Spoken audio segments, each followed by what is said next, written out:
Dear aspirant, welcome you all in Manu academy. आज के इस वीडियो में हम बेसिक इलेक्ट्रॉनिक्स के एमसीक्यू सॉल्व करने वाले हैं। बेसिकली ये सारे एमसीक्यू आपके जीपीएससी एईजेएमबी के एग्जाम में पूछा गया था। रिसेंटली इसका एग्जाम हुआ था और इस टाइम पे जीपीएससी का मैं हाल बताऊं तो जीपीएससी को ऐसा लग रहा है जैसे लड़के को पहले पहले गर्लफ्रेंड मिलती है तो खाते पीते जागते नहाते धोते उसको उसी की याद आ रही होती है ना।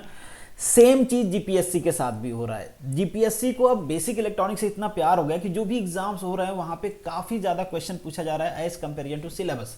सिलेबस आप देखो बेसिक इलेक्ट्रॉनिक्स का बहुत छोटा है, बट यहाँ पे क्वेश्चन काफी ज्यादा पूछा जा रहा है। जैसे आपका डी एग्जाम हुआ था वहां पे 22 क्वेश्चन पूछे गए थे, यहाँ पे भी 10 to 12 क्वेश्चन पूछा गया एक छोटे से सिलेबस में। तो काफ़ी इंपॉर्टेंट है। हमने काफ़ी सारे चीज़ डिस्कस कर लिए हैं। यहाँ पे भी जो क्वेश्चन है उसमें हो सकता है कि काफ़ी क्वेश्चन हमने पहले डिस्कस किए हुए हैं, हो सकता नहीं है किया हुआ है ऑलरेडी। कुछ क्वेश्चन डेफिनेटली यहाँ पे ऐसे हैं जो आप पहली बार हम यहाँ पे डिस्कस करेंगे। हो सकता है आप पहले भी उसको जानते हो, पढ़े हो, या हो सकता है आप यहाँ पे पहली बार पढ़ रहे हो, बट नेवरदलेस आपको समझ में आ जाएगी सारी चीज़ें, डोंट वरी। अगर इससे पहले आप इलेक्ट्रॉनिक्स के वीडियोस मेरे नहीं देखे हैं तो डेफिनेटली आपको पूरी प्लेलिस्ट मिल जाएगी बेसिक इलेक्ट्रॉनिक्स के, और टोटल 9 लेक्चर हैं, इसको लेके 10 लेक्चर्स हो गए। तो अराउंड सारे जो बेसिक इलेक्ट्रॉनिक्स के फंडा है वहाँ पे आपके क्लियर हो जाएंगे। अगर आप मेरे चैनल पे पहली बार दर्शन दिए हैं तो मेरे चैनल को सब्सक्राइब कर लीजिए। बाकी ये सारे प्लेटफॉर्म हैं वीडियो के पीडीएफ के लिए, ग्रुप में डिस्कशन के लिए, आप इनको ज्वाइन कर सकते हैं। चलिए अब स्टार्ट करते हैं। जो फर्स्ट क्वेश्चन है हमारा, N type silicon is obtained by the dropping of silicon with N type semiconductor is the proper word. तो N type semiconductor is obtained by dropping the silicon with. किसको drop करते हो आप? Silicon को। दो चीजों से बेसिकली हम ड्रॉप करते हैं ना, या फिर पूरी फैमिली की बात कर लो। अगर हमको एन टाइप सेमीकंडक्टर चाहिए या फिर पी टाइप सेमीकंडक्टर चाहिए तो हमको पता है एन टाइप सेमीकंडक्टर में मेजोरिटी जो होता है वो इलेक्ट्रॉन का होता है, मतलब हमको फिर इलेक्ट्रॉन ज़्यादा चाहिए वहाँ पे। और पी टाइप का सेमीकंडक्टर है तो यहाँ पे हमको क्या चाहिए? होल्स ज़्यादा चाहिए। अगर हमको होल्स ज़्यादा चाहिए तो हम ये ध्यान रखेंगे कि जिस भी मेटल का, जिस भी एलिमेंट का, एटम का हम ड्रॉपिंग कर रहे हैं उसके आउटर सेल में 3 इलेक्ट्रॉन होना चाहिए। अगर हम सिलिकॉन की बात करें, यहाँ पे कितना इलेक्ट्रॉन है? 4। यहाँ पे कितना रहेंगे? 3 रहेंगे। तो डेफिनेटली एक कम हो जाएगा तो होल्स क्रिएट होंगे। अगर यहीं पे 3 की जगह पे अगर हम 5 वाले से कर दें तो 4 तो इसके हैं तो 4 तो कोवैलेंट बॉन्ड बना लेंगे, बाकी एक बच जाएगा इलेक्ट्रॉन यहाँ का। तो क्या क्रिएट हो जाएगा? एन टाइप, क्योंकि number of electron, number of free electrons वहां पे ज्यादा हो जाएंगे। तो सिंपल भाषा में अगर हम कहें कि अगर आपको एम टाइप सेमीकंडक्टर चाहिए तो आप जो पेंटावैलेंट एटम होते हैं उनको ड्रॉप करोगे। अगर आपको पी टाइप सेमीकंडक्टर चाहिए तो आप ट्राइवैलेंट वालों से करोगे। सिंपल यहाँ पे पीरियोडिक टेबल है, ये इसको भी आप देख पाओगे। तो ये जो बोरान फैमिली है इसके आउटर सेल में कितने इलेक्ट्रॉन होते हैं? 3 होते हैं। तो इनकी ड्रॉपिंग करोगे तो आपको क्या मिलेगा? पी टाइप सेमीकंडक्टर मिलेगा। और यहाँ पे नाइट्रोजन फैमिली है, इनके आउटर सेल में कितने इलेक्ट्रॉन होते हैं? 5। इनकी ड्रॉपिंग आप कर दोगे तो आपको क्या मिलेगा? एन टाइप सेमीकंडक्टर मिलेगा। कैसे? एक एग्जांपल से मैं बता देता हूं। मान लीजिए हम फास्फोरस की ड्रॉपिंग करते हैं। यहाँ पे फास्फोरस है हमारे पास, इसके आउटर सेल में कितने इलेक्ट्रॉन है? 5 इलेक्ट्रॉन है, ठीक है। तो एक इलेक्ट्रॉन यहाँ पे बॉन्डिंग बना लिया। यहाँ पे मान लीजिए आपका सिलिकॉन इलेक्ट्रॉन है तो सिलिकॉन के साथ एक बॉन्डिंग बना लिया। फिर इधर भी सिलिकॉन का हो, एक फास्फोरस का, एक सिलिकॉन का, यहाँ पे बॉन्डिंग बन गई। यहाँ पे एक फास्फोरस, एक सिलिकॉन, यहाँ पे बॉन्डिंग बन गई। एक यहाँ पे एक फास्फोरस का हो जाएगा, एक फास्फोरस, एक सिलिकॉन, यहाँ पे बॉन्डिंग बन गई। एक इलेक्ट्रॉन इसका बच जाएगा। ये कहां जाएगा? ये फ्री इलेक्ट्रॉन बन गया। तो ये किस टाइप का सेमीकंडक्टर बन गया? बेसिकली एन टाइप का। अगर यहीं पे फास्फोरस की जगह पे हम बोरान रख देते हैं, बोरान के पास कितने इलेक्ट्रॉन है भाई? 3। तो 3 लाइन बनेगी डेफिनेटली, एक बोरान का, एक सिलिकॉन का, एक बोरान का, एक सिलिकॉन का, एक बोरान का, एक सिलिकॉन का। तो ये सिलिकॉन हो गया, ये आपका सिलिकॉन हो गया, ये आपका सिलिकॉन हो गया। Very simple is that. अब 3 है बट सिलिकॉन के पास कितने हैं भाई? 4 हैं। तो सराउंडिंग में सिलिकॉन कितने रहेंगे? 4 एटम रहेंगे इसके। तो यहाँ पे सिलिकॉन का तो एक बन रहा है, सिलिकॉन का तो एक एटम है, बट यहाँ पे बोरान के पास कुछ नहीं है। तो क्या बन जाएगा? होल बन जाएगा, ठीक है। तो ये हुए आपके पास एक्स्ट्रा होल। तो इसी तरीके से ढेर सारे सिलिकॉन ढेर सारे बोरान से इंटरेक्ट होंगे और बार बार क्या क्रिएट करेंगे? होल्स क्रिएट करेंगे। तो इसमें मेजोरिटी चार्ज क्या हो जाएगा? होल्स हो जाएगा। तो वेरी सिंपल इज दैट। आपको अगर एन टाइप चाहिए तो आप पेंटावैलेंट करोगे, अगर आपको होल्स चाहिए, पी टाइप चाहिए तो आप ट्राइवैलेंट करोगे। होप सो कि आपको चीजें क्लियर हो गई होंगी, और पहले भी हमने डिस्कस किया था एकदम फर्स्ट वाले क्वेश्चन में भी। सेकंड जो आपका क्वेश्चन है, the BJT is said to be operating in the saturated region if. BJT मतलब बाइपोलर जंक्शन की बात कर रहे हैं। हमने डिटेल में बाइपोलर जंक्शन को डिस्कस किया हुआ है। इनका बेसिकली ना 4 रीजन होता है जहां पे ये ऑपरेट करते हैं। पहले भी मैंने बताया हुआ है, एक बार फिर से बता देता हूं आप लोगों को। यहां पे डिटेल में डिस्कशन हम नहीं करेंगे, इससे पहले कई सारे वीडियोस में मैंने डिटेल में डिस्कशन किया हुआ है। एक्टिव मोड होता है इनका, सैचुरेशन मोड होता है, कट ऑफ मोड होता है, और इनोवेटेड होता है। डिफरेंट एप्लीकेशन में हम डिफरेंट मोड का यूज करते हैं। यहां पे आप सभी को पता है कि 2 जंक्शन होते हैं। एक जंक्शन होता है आपका बेस और एमिटर वाला, ऑलरेडी हमने डिस्कस किया हुआ है, बेस कैसे बनाते हैं, उसका मटेरियल क्या होता है, ड्रॉपिंग लेवल कितना होता है, साइज कितना होता है, एमिटर के बारे में यही चीज, कलेक्टर के बारे में यही चीज, सारे सब के बारे में हमने डिस्कस किया हुआ है ऑलरेडी।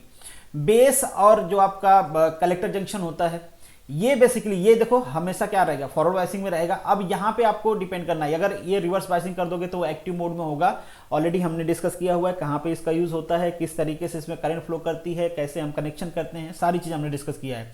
यहाँ पे आपसे बात कर रहे हैं सेचुरेशन मोड में। सेचुरेशन मोड में दोनों क्या होता है, आपका जो बेस कलेक्टर जंक्शन होता है और बेस एमिटर जंक्शन होता है, दोनों को आपको करना होता है फॉरवर्ड बायसिंग। तो बेसिकली ये 4 मोड होते हैं, आप ध्यान रख लेना कि किस में हम कौन सा करते हैं। ये तो सब में फॉरवर्ड बायसिंग है, बाकी यहीं पे आपको याद रखना है, तो याद रख लेना।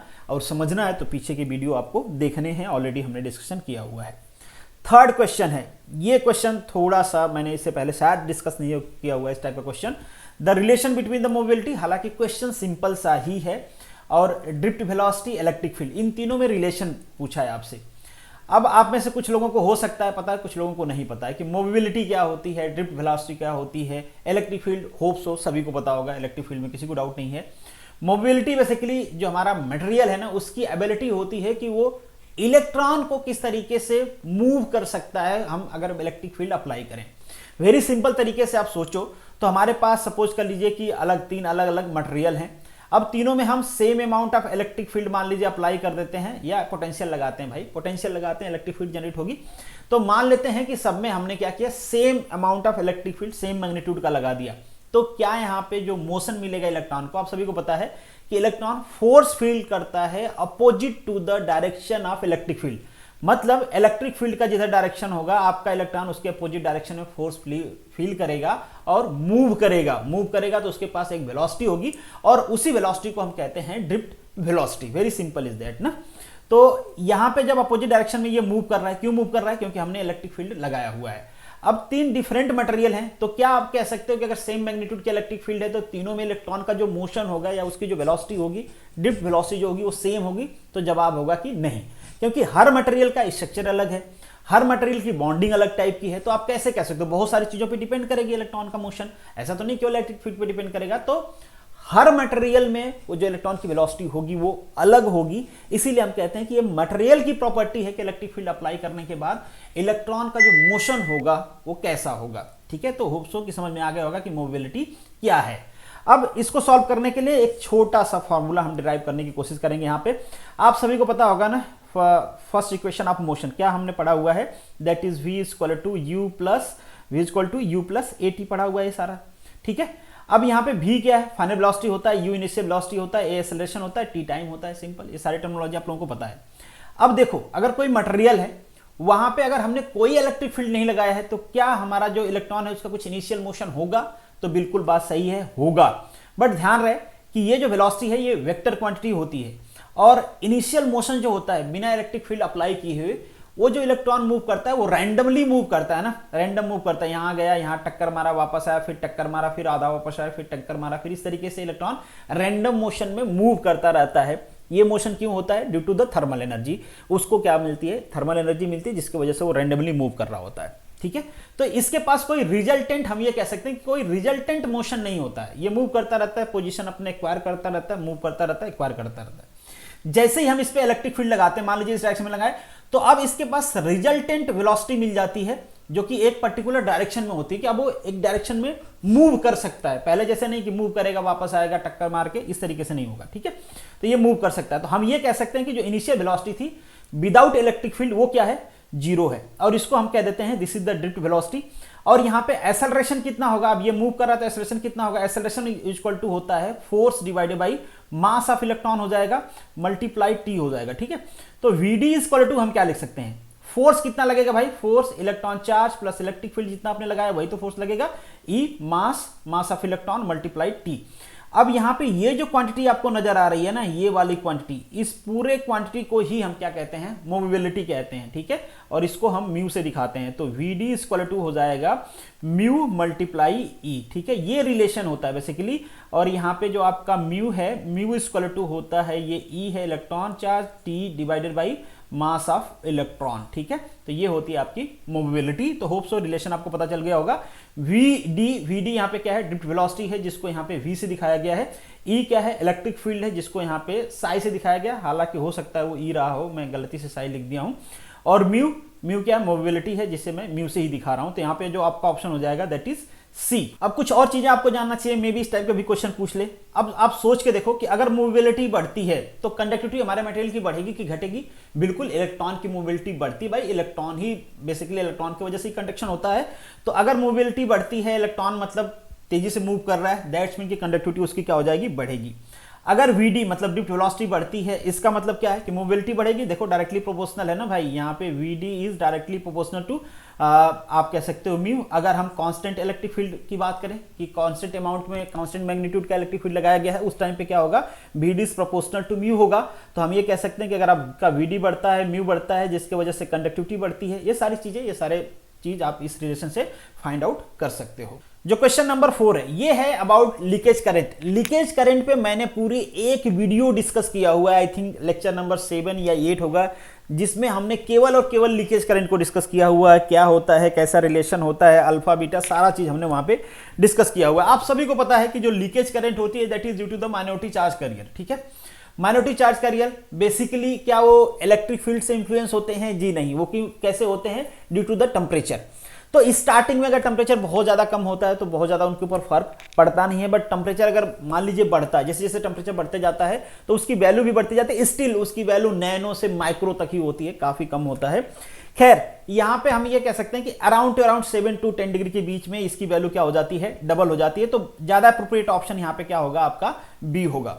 जो नेक्स्ट क्वेश्चन की बात करते हैं, question number 5, n type semiconductor is. N type semiconductor हो या फिर पी टाइप का सेमीकंडक्टर हो, किसी भी टाइप का सेमीकंडक्टर इलेक्ट्रिकली क्या होता है, न्यूट्रल होता है। इलेक्ट्रिकली न्यूट्रल इसलिए होता है क्योंकि अगर वो मान लीजिए एन टाइप है, एन टाइप है इसका मतलब क्या है कि वहां पे इलेक्ट्रॉन ज्यादा हैं, तो जो फॉस्फोरस है उसमें जो उसके जो न्यूक्लियस में प्रोटॉन्स होते हैं वो उसको बैलेंस कर देते हैं। उसी टाइप से अगर पी टाइप है तो वहां पे होल्स ज्यादा होंगे, तो होल्स उसके बेसिकली जो सिलिकॉन के इलेक्ट्रॉन्स होते हैं वो उसको बैलेंस कर देते हैं।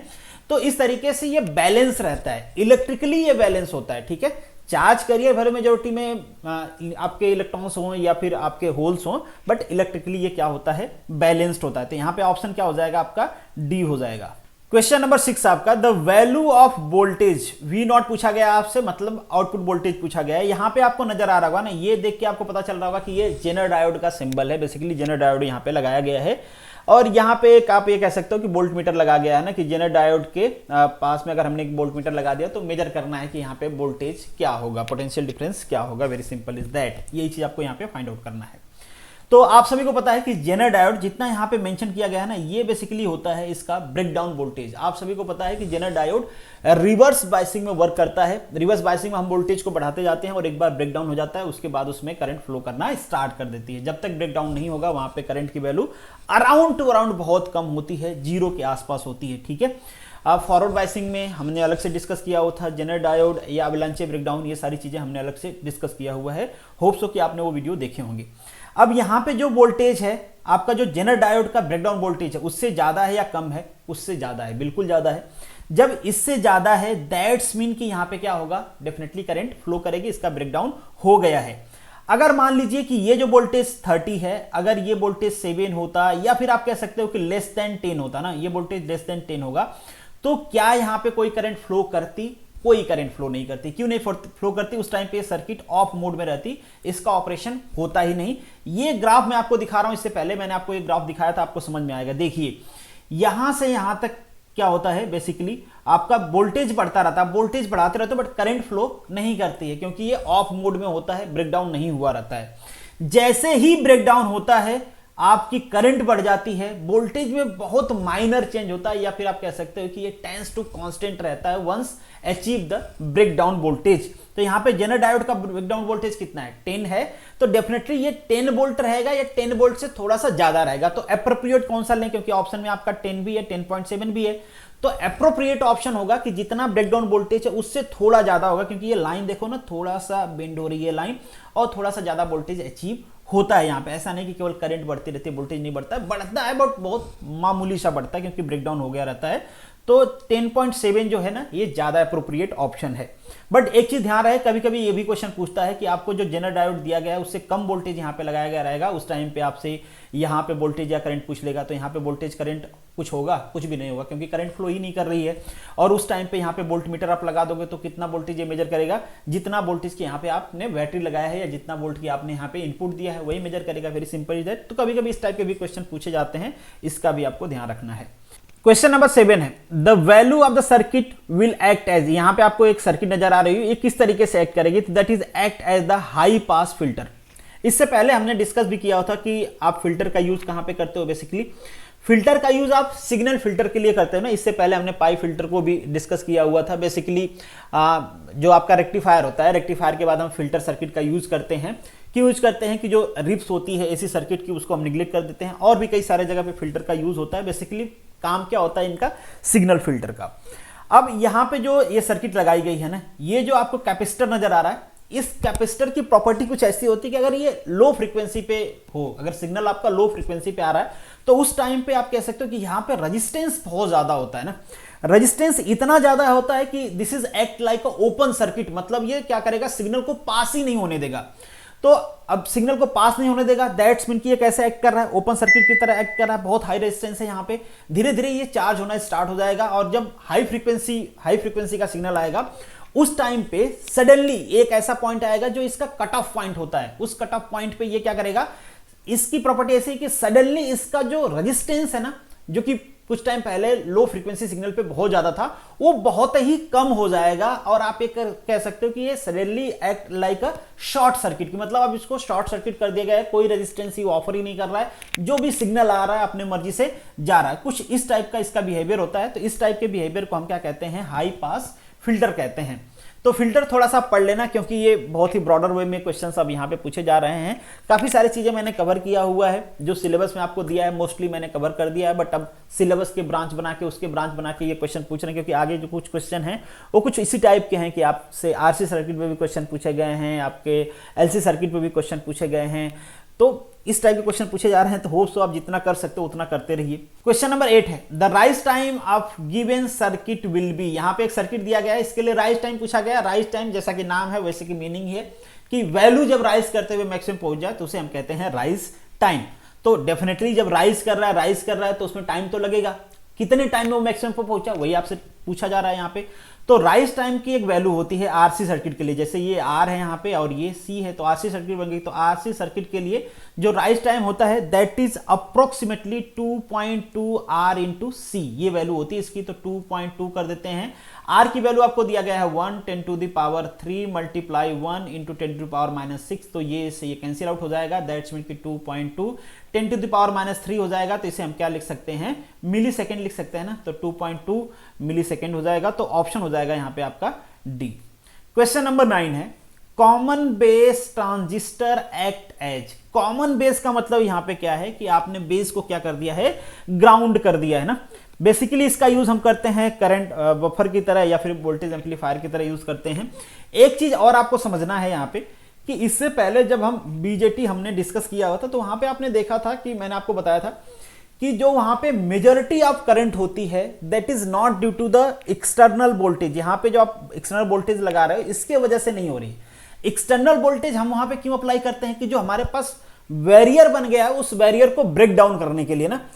बैरियर एक बार ब्रेक डाउन होता है तो हमको पता है कि ऑलरेडी वहां पे जो ड्रॉपिंग है उसका कंसंट्रेशन लेवल है आपके एमीटर में, आपके बेस में, आपके कलेक्टर में, उसमें वो काफी ज्यादा डिफरेंस है। तो वो कंसंट्रेशन लेवल की वजह से वहां पे करंट फ्लो करती है, न कि बैटरी जो आप इनपुट पोटेंशियल दे रहे हो उसके वजह से। ठीक है, तो दैट्स मीन कि इसका बहुत बड़ा रोल नहीं होता। इसका रोल ये होता है कि बस वो ब्रेक डाउन कर पाए।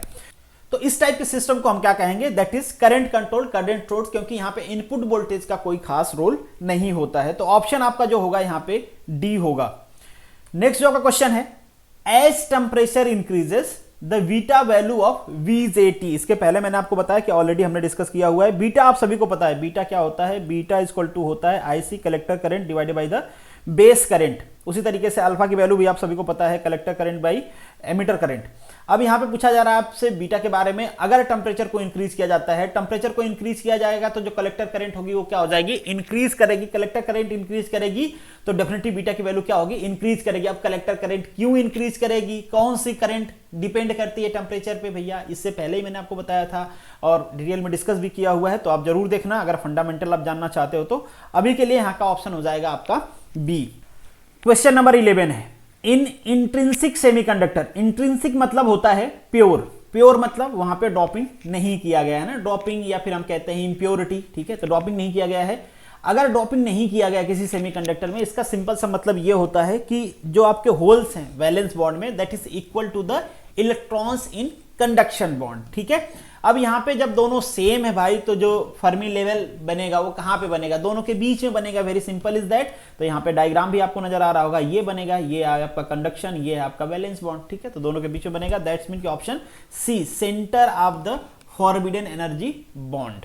इसको आप इस तरीके से भी कह सकते हो कि जो एनर्जी एक्युपाई करने की प्रोबेबिलिटी होगी वो दोनों जगह पे सेम होगी, इसलिए क्या होगा, आपका फर्मी लेवल क्या हो जाएगा, बीच में बनेगा, very simple is that. Question number 12 है, when the step signal is applied to the input of the high pass RC network, the transient output will be। अब इसी को मैं बात कर रहा था ना। अब ये क्वेश्चन को समझने के लिए आपको पूरी एक यूनिट पढ़नी पड़ेगी। अपने आप में जो इलेक्ट्रॉनिक्स कंट्रोल का एक यूनिट होता है जिसमें डिफरेंट आपके सिग्नल्स होते हैं, इनपुट सिग्नल्स होते हैं, उनका आप डेरिवेशन फाइंड आउट करते हो कि आउटपुट में क्या आएगा, फिर उसमें बहुत सारी चीज़ें और भी होती हैं, पैरामीटर्स जो आपको फाइंड आउट करने होते हैं, तो ये भी मैंने डिस्कस नहीं किया हुआ है। यहाँ पे आपको कुछ इनपुट्स जैसे बताए गए हैं कि आप स्टेप सिग्नल है, अब स्टेप सिग्नल का जो इनपुट होता है वो कांस्टेंट होता है ना, कुछ इस तरीके से होता है, इस तरीके से स्टेप सिग्नल होता है। तो यहाँ पे आपसे कहा गया है कि स्टेप सिग्नल है, अगर ये इनपुट में जाता है तो आपका जो आउटपुट सिग्नल होता है वो कैसा होगा। तो आउटपुट सिग्नल, इसका डेरिवेशन है, मैं डेरिवेशन आपको नहीं बता रहा हूँ, डायरेक्टली फॉर्मूला बता रहा हूँ, तो दैट इज वी नॉट का क्या हो जाता है, V e to the power t by tau हो जाता है। टाउ मतलब होता है आरसी, ठीक है, यहाँ पे आरसी नेटवर्क की बात करें तो टाउ इक्वल टू क्या हो जाता है, आरसी टाइम कांस्टेंट, ठीक है।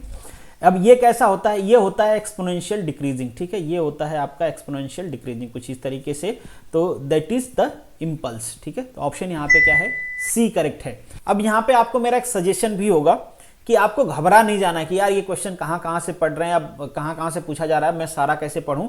तो अगर आपने बाकी जितनी चीज़ें मैंने कराए हैं वो सारी चीज़ें कर लिया है, उस पर क्वेश्चन प्रैक्टिस आप करते रहिए, कुछ एक आध दो टॉपिक्स छूट जाते हैं तो बहुत ज़्यादा आपको घबराने की जरूरत नहीं है। एक नंबर के लिए आपको पूरी एक यूनिट्स पढ़नी पड़े या ढेर सारा मटेरियल फॉलो करना पड़े, उससे अच्छा है कि बाकी जो टॉपिक्स आपने पहले से पढ़े हुए हैं या दूसरे जो इससे इंपॉर्टेंट टॉपिक है जहाँ पे क्वेश्चन आने की ज़्यादा प्रोबेबिलिटी, उसको आप करें, इसको छोड़ भी सकते हैं, ठीक है। तो this is the end of this video, thank you so much for watching this, मिलेंगे नेक्स्ट वीडियो में, तब तक के लिए all the best, good luck.